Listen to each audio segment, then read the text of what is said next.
bahwa ulunglah masjidnya le yang diampun dosa oleh Allah berkat kehadiran Allah. Karena iblis baru timo mengenal ini. Orang yang paling raya timo iblis yang kemarin. Karena dalam diampun dosa oleh Allah selama situ yang berikut dan dijaga oleh Allah situ yang berikut. Makanya oleh karenanya hanya sedikit bahwa ulung yang dalam masjidnya dan yang di kampungnya yang diampun dosa oleh Allah. Makanya hubungan kayu dengan Allah akan selesai. Baru dapat tempat masalah selesainya secara keluarga dan secara kerabat dan secara tetangga dan sebagainya. Supaya kadang biasanya belum lagi ledak yang bawa Allah yang sunat Allah dan ketetapan Allah. Ledak kejadian pak jalan musibah lepak dulu yang lain.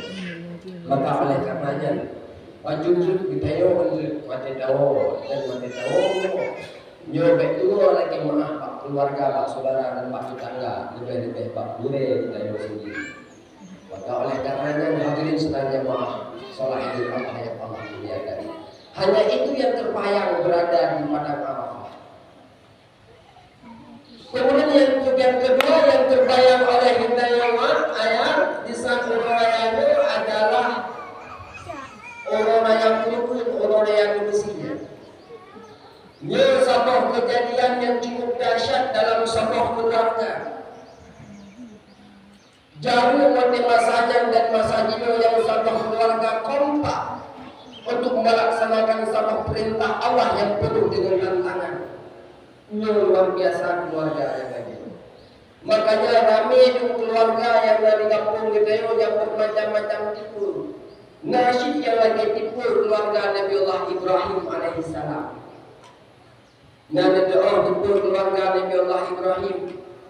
Suami taat ke Allah, kurma taat ke Allah, terupaan taat ke Allah. Ia sebuah keluarga yang diagungkan oleh para malaikat. Jangankan manusia pada masanya, malaikat kagum terhadap keluarga Nabi Allah Ibrahim. Luar biasa.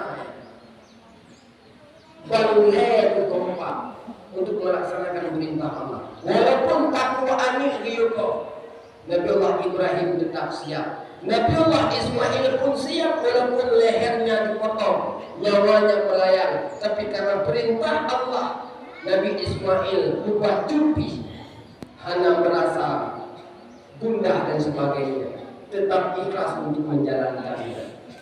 Istri pun, ibunda daripada Nabi Allah Ismail, juga ikut ikhlas untuk menyerahkan anaknya untuk biyukoh taku. Dukungan hebat keluarga, yaitu keluarga Nabi Allah Ibrahim alaihissalam. Pandu kompak untuk melaksanakan ibadah kepada Allah. Kembalikan kepada pribadi keluarga. Lun sendiri dengan lun baru lagi keluarga Nabi Allah Ibrahim. Menasih hadirin jamaah tertentu, coba kita bangun bersama. Lun membangun keluarga lagi keluarga Nabi Allah Ibrahim. Artinya apa yang terpakat dalam kebajikan siap mandu, kompak mandu. Indah untuk kompak. Yang indah lapor untuk kompak. Masing-masing kita bangun keluarga tayo masing-masing. Oh kira-kira yang kemampuan bangun keluarga seperti bukan cabang mengadili keluarga yang ke. Kemudian mau tipe keluarga. Kemudian yang sebetulnya mah nak lekoh tipe keluarga yang kampungnya berdasarkan